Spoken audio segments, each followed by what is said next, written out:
As decisões que você toma hoje são para ganhar o próximo trimestre ou para garantir que sua empresa exista daqui a 10 anos? A diferença entre essas duas mentalidades é a diferença entre um pico de lucro temporário e a longevidade de uma grande empresa. Muitos gestores, obcecados com os resultados de curto prazo, acabam tomando decisões que, na prática, cavam a própria cova dos seus negócios. Fica aqui, porque vamos estudar os casos mais famosos de empresas que trocaram o futuro por um lucro momentâneo e acabaram sem nenhum dos dois. Antes que eu cite essas empresas, eu vou dizer o que é inovação e a sua importância. A inovação não necessariamente é algo tecnológico ou revolucionário. Ele pode tanto ser alguma atualização do seu produto ou serviço, ou alguma coisa na sua empresa que ajude a otimizar os processos, ou a reduzir os custos, etc. Tanto pode ser para descobrir novos mercados, segmentos e etc. E, obviamente, ela é muito importante para a sua empresa, por causa que com ela você consegue dar um destaque de alguma forma à sua empresa, seja pequena ou muito grande e ao longo prazo. A inovação é usada para as empresas para competir uma com as outras, de diferentes formas. Mas, mesmo assim, a empresas que preferem olhar o lucro presente e ver do futuro que eles podem ter. Uma delas mesmo é a Kodak, que é uma empresa muito famosa no século XX, que praticamente elas vendiam câmeras analógicas, só que o lucro delas não via dessas câmeras analógicas em si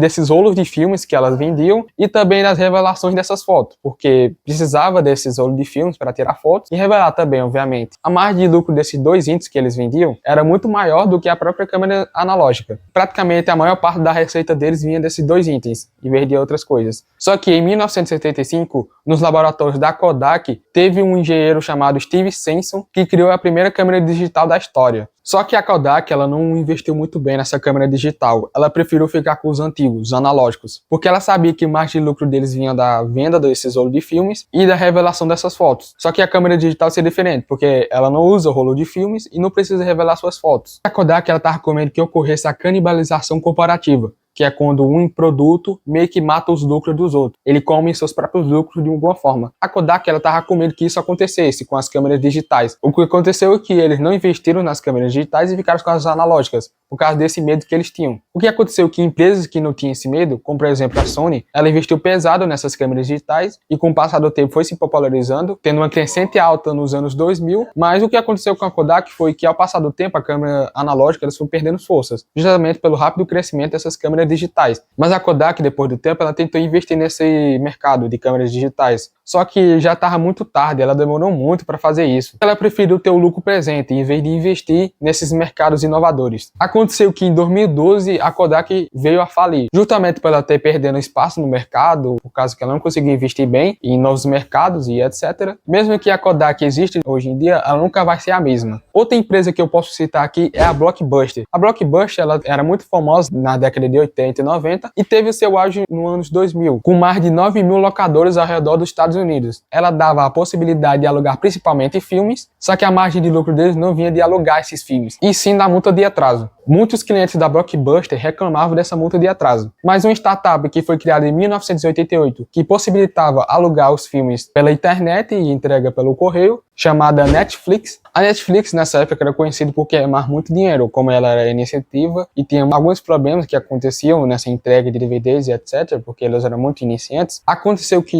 nos anos 2000, o cofundador e CEO da Netflix, chamado Rich Hastings, foi na sede da Blockbuster propor uma proposta, que seria que eles comprassem a Netflix por 50 milhões de dólares para que a Netflix atuasse como o site da Blockbuster. Praticamente eles iam gerenciar essa parte de DVDs e entrega pelos correios e principalmente não ia ter essa multa de atraso. Eles não acharam uma boa ideia praticamente aniquilar a maior fonte de receita que eles tinham, que era a multa de atraso. Aconteceu que a Blockbuster preferiu ficar com suas lojas físicas e também alugar os filmes nas suas lojas físicas e continuar com essa multa de atraso, que era o maior lucro deles. Só que com a popularização da internet e dos sites, a Blockbuster ela foi ficando para trás, por causa que ela preferiu muito mais investir nas suas lojas físicas. A Netflix foi crescendo mais e mais com o seu negócio de alugar DVDs de forma online e posteriormente virando um streaming, e até hoje é um dos maiores streams da atualidade, enquanto que a Blockbuster ao passar do tempo foi perdendo seus lucros e sendo esquecida, tanto que ela falou em 2010 e hoje em dia praticamente ele só tem um ponto turístico para as pessoas que eram dessa época relembrar os velhos tempos. E a terceira empresa que eu iria trazer aqui que é a Xerox, que é famosa pelas suas fotocopiadoras. A Xerox não necessariamente ela faliu, foi diferente, ela perdeu grandes oportunidades. Por exemplo, por incrível que pareça, nos laboratórios da Xerox, a PAC, lá tinha a primeira interface gráfica nos computadores, tinha mouse, tinha a internet que era conectada entre os computadores, também criaram a impressora laser e etc. Só que no caso da Xerox, eles não aproveitaram essas oportunidades. Mesmo que algumas tecnologias não fossem dos mercados deles, eles não aproveitaram essas ideias de alguma forma. Eles não mostraram para o público, só ficaram entre esses laboratórios. Aconteceu que em 1979, o Steve Jobs e sua equipe foi lá no laboratório da Xerox, a PARC. A troca foi por meio de algumas ações que a Apple ia dar para a Xerox, para essa visita acontecer. E aconteceu que o Steve Jobs ficou totalmente impressionado com o mouse e ainda mais com a interface gráfica. Tanto que nos anos seguintes, em 1983, foi lançado o Lisa, que era o primeiro computador pessoal com interface gráfica. Mesmo que o Steve Jobs, por boa parte, não estava no projeto do Lisa, foi a primeira máquina que teve interface gráfica para os consumidores. A mais famosa que dá para ressaltar nessa época foi o Macintosh, em 1984, que o Steve Jobs teve uma presença muito maior nesse projeto e gerou muitas vendas com ele. Com essas tecnologias que eu disse, dá para perceber que a Xerox ela pecou muito nessa parte aí. Ela não conseguiu utilizar realmente essas inovações que elas utilizaram. Eles não tiveram a visão, enquanto que o Steve Jobs teve, que ele é conhecido por sua visão, né, claramente, e ele conseguiu trazer essas tecnologias para os consumidores. Já que eu citei o erro dessas três empresas, que algumas trazeram a falência e outras perderam grandes oportunidades de vendas, eu vou falar sobre os tipos de inovações e suas vantagens e desvantagens. E o primeiro tipo que eu trago aqui é a inovação incrementada, que funciona como se fosse uma inovação gradual a partir do tempo de algo que já existe, só que no caso dele não é grandes mudanças assim. Há algumas pequenas mudanças que servem, sei lá, para corrigir bugs no software, ou trazer algumas features, melhorar a eficiência no seu negócio de alguma forma, ou a produção do seu produto. E ela é muito usada para dar uma mínima diferença da sua empresa aos demais, para dar um destaque. A sua principal vantagem é exatamente ter esse baixo risco, justamente por ser algo pequeno e não tão grande assim, e também pelo seu custo, porque não precisa investir tanto nessa ideia. Além da facilidade de implementação. A sua principal desvantagem é já que não é inovação lá muito grande, não é tão difícil de alguma empresa superar a sua de alguma forma, seja em produtos ou serviços, a maioria de eficiência de alguma forma na empresa deles e etc. Um exemplo de empresa que basicamente utiliza muito essa inovação é justamente a Gillette, que ao passar do tempo ela lança versões de lâminas diferentes, com certas tecnologias diferentes, mas mantendo a essência, justamente para ficar continuando competindo no mercado e se atualizando mais e não ficar a mesma coisa de sempre. Já o segundo tipo de inovação é a disruptiva, que nela a mudança é mais abrupta do que a incrementada.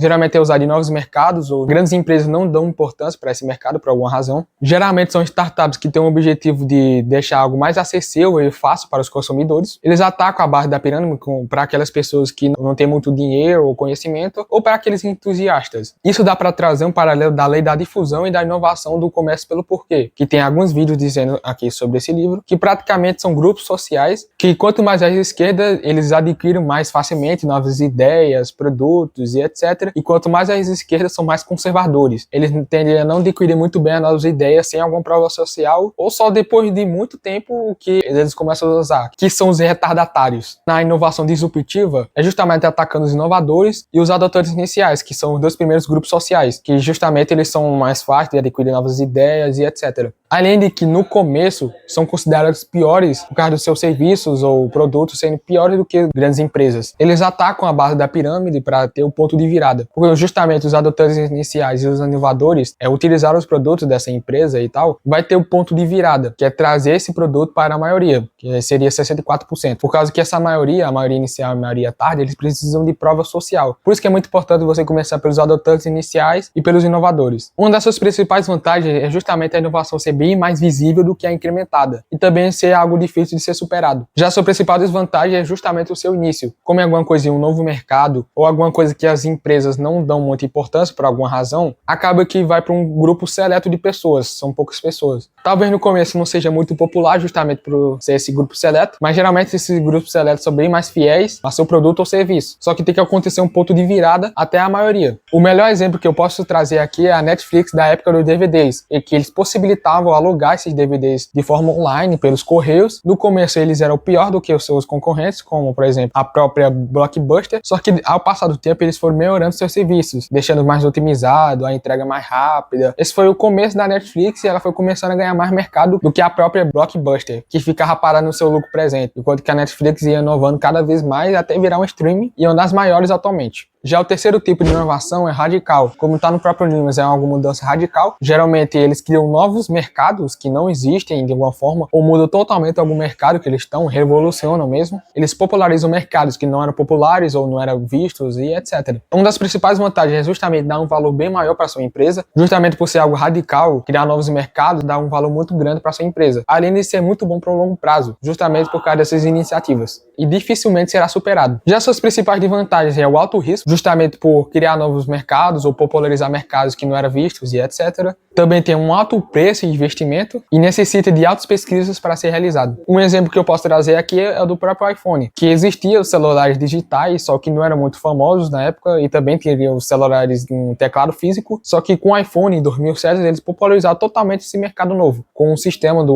iOS e etc. Desbancando totalmente essa tecnologia de celulares que vinham antes, que tinham teclado físico e tela, que não eram muito populares. E a conclusão que eu chego aqui é que é muito importante você inovar algumas áreas da sua empresa, sendo algo que em pouco a pouco vai melhorando as versões, alguma coisa da sua empresa, ou algo até que radical, você criando novos segmentos, mercados e etc. E com isso você tem que ter dinheiro, você tem que alocar o dinheiro para longo prazo, mesmo que no curto prazo não seja tão interessante. E justamente por precisar de dinheiro, a Somos DJ criou planilhas para isso, que ela traz mais liberdade para você, seja para você viajar, para você se irritar menos com processos mais complexos da sua empresa. Uma delas é justamente para você precificar seus produtos online, a EJ Calc. Com ela você consegue ver a margem de lucro, o markup e as taxas das plataformas online que cobram e etc. Você realmente consegue ver se o seu produto realmente está dando lucro ou não. E com ela você consegue realmente ganhar dinheiro e investir em novas inovações na sua empresa. Já a segunda planilha aqui é a IJ Control. Controle seu estoque. Obviamente, você tendo um controle de estoque mais eficiente, você consegue girar seu estoque, consegue vender mais e depois arrecadando dinheiro. Com a IJ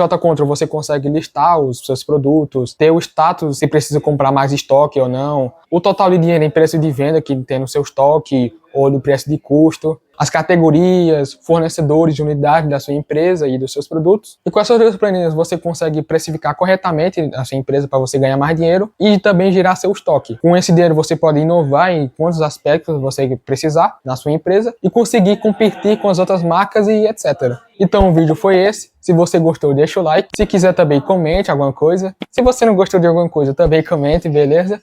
E é isso. Até mais.